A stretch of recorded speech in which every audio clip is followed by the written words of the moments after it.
Soal nomor 1, minggu pertama bertugas, wali asrama baru mendapati beberapa siswa terlihat murung dan modul kami berbaur. Nah, oleh karena itu teman-teman yang belum join grup, yang sudah order tapi belum join grup, silakan masuk ke grup karena kami sudah ada menyediakan grup untuk diskusi di sini ya. Di sini akan saya update terus kalau ada perkembangan baru, ada soal-soal baru, ada kisi-kisi ya terbaru dari peserta yang sudah ujian. Nanti kalau ada saya akan update di grup ini. Maka dari itu teman-teman silahkan join bagi teman-teman yang belum join di grup ini, yang sudah order dan belum. Yang bisa teman-teman perhatikan saat menjawab soal HOTS. Yang pertama, nah tetapi ada catatan yang perlu saya sampaikan kepada teman-teman. Untuk soal penata, kalau kita mengacu pada ujian-ujian tahun sebelumnya, ujian P3K maksud saya ya, untuk jabatan penata itu selalu ada soal-soal semacam hitung-hitungan sederhana ya.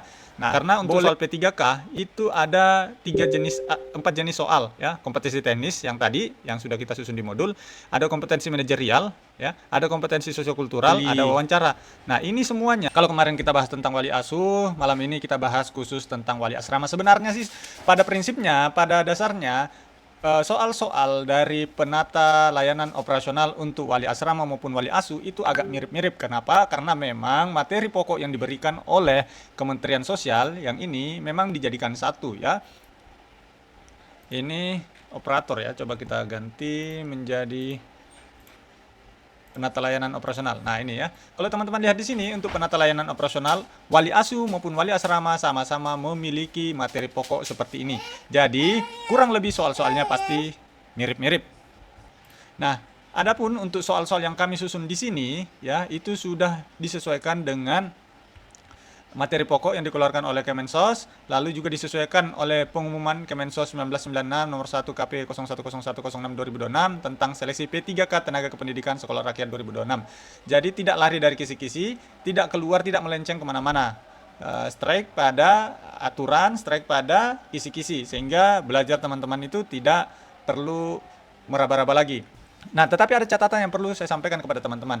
Untuk soal penata, kalau kita mengacu pada ujian-ujian tahun sebelumnya, ujian P3K maksud saya ya, untuk jabatan penata itu selalu ada soal-soal semacam hitung-hitungan sederhana ya.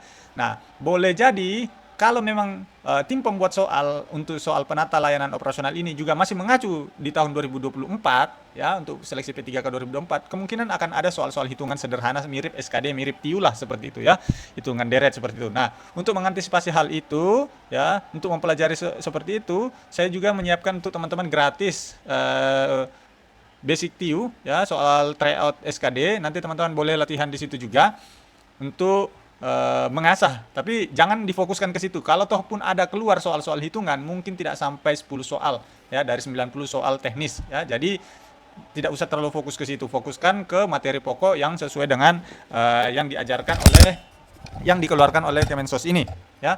Nah, kalau memang masih ada waktu senggang, bolehlah satu atau dua kali melakukan tryout SKD. Nanti saya gratiskan untuk teman-teman yang sudah order modul-modul kami. Nah, oleh karena itu teman-teman yang belum join grup, yang sudah order tapi belum join grup, silakan masuk ke grup karena kami sudah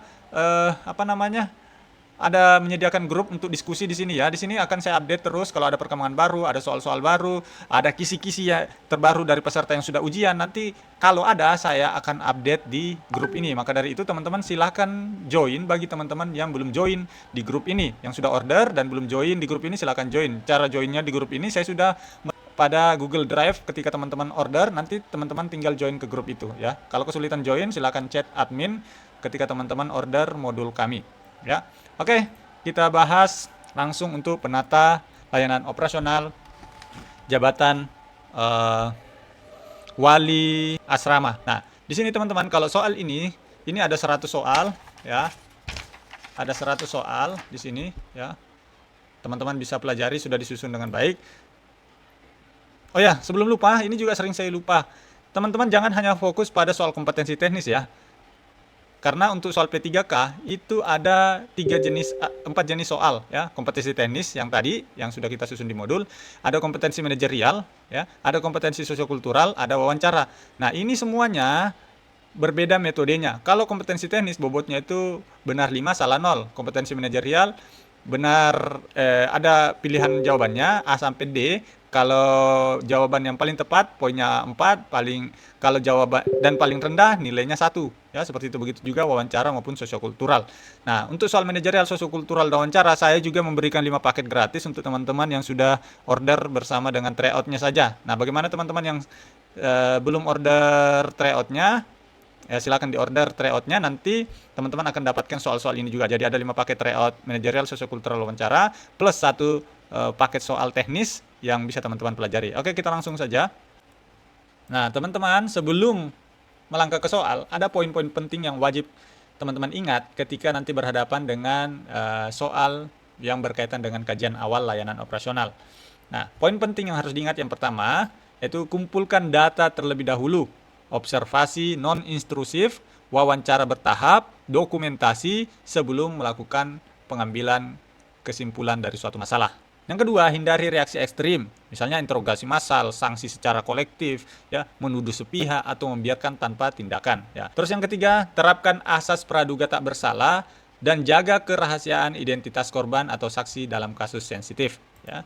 Ini yang perlu diingat ketika nanti ada pilihan-pilihan jawaban yang muncul seperti ini. Ingat poin-poin ini, maka dahulukan poin-poin ini ketika muncul di soal. Selanjutnya, gunakan pendekatan trauma informed care, yaitu bangun rasa aman dulu sebelum menggali informasi, ya, seperti itu.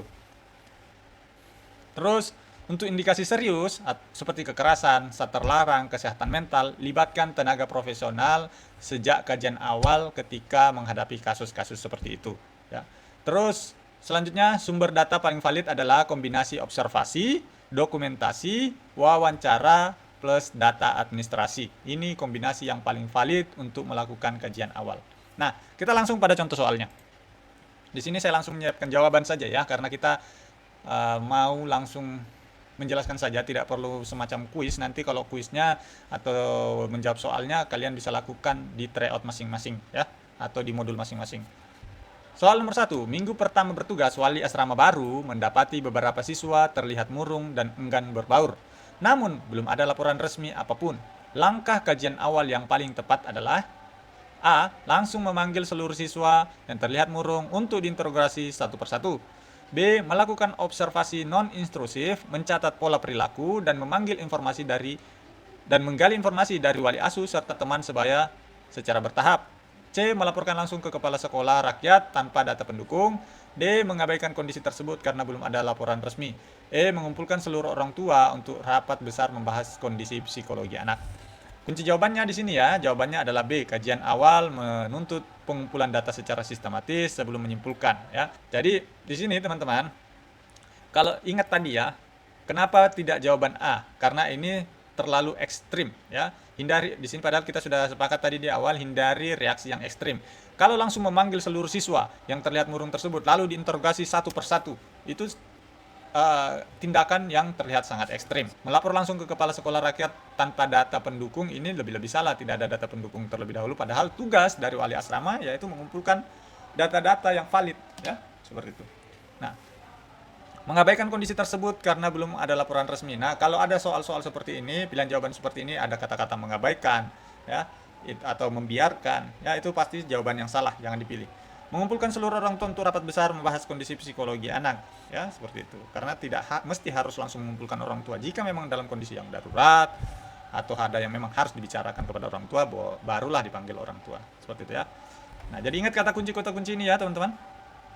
Semua dari tugas pokok ini ada poin-poin yang perlu teman-teman pelajari. Ini durasinya sudah cukup panjang, jadi nanti teman-teman silakan download saja materi ini dan dibaca ya.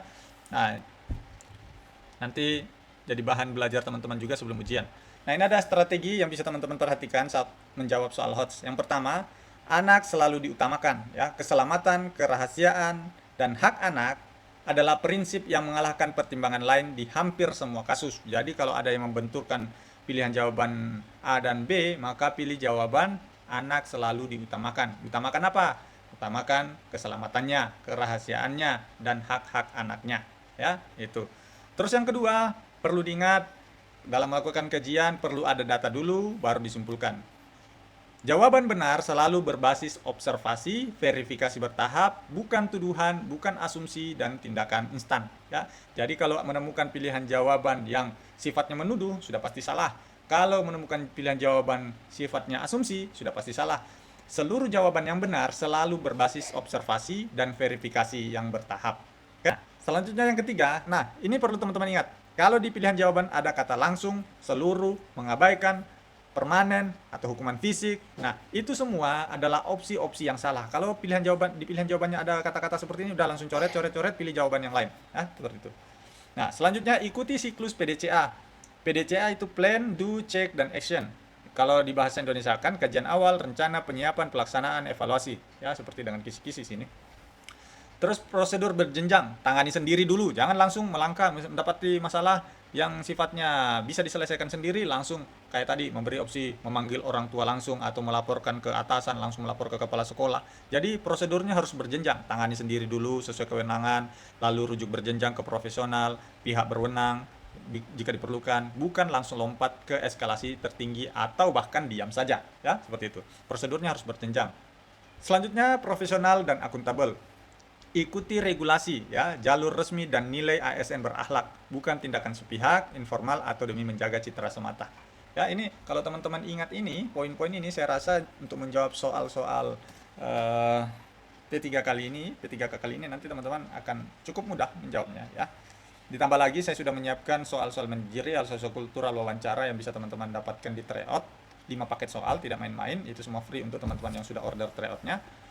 Terus ada juga saya kasih bonus tryout SKD karena mengingat di tahun sebelumnya ada soal-soal hitungan TIU untuk jabatan penata. Kalau jabatan pengelola di tahun 2024 tidak ada soal hitungan, tetapi untuk jabatan penata itu hampir semua orang yang tes di tahun 2024 itu mendapatkan 3 sampai 4 bahkan ada yang 5 soal hitungan TIU ya, seperti soal SKD. Nah, maka dari itu saya juga berikan bonus tryout SKD, ada 2 paket SKD yang bisa teman-teman lakukan tryout.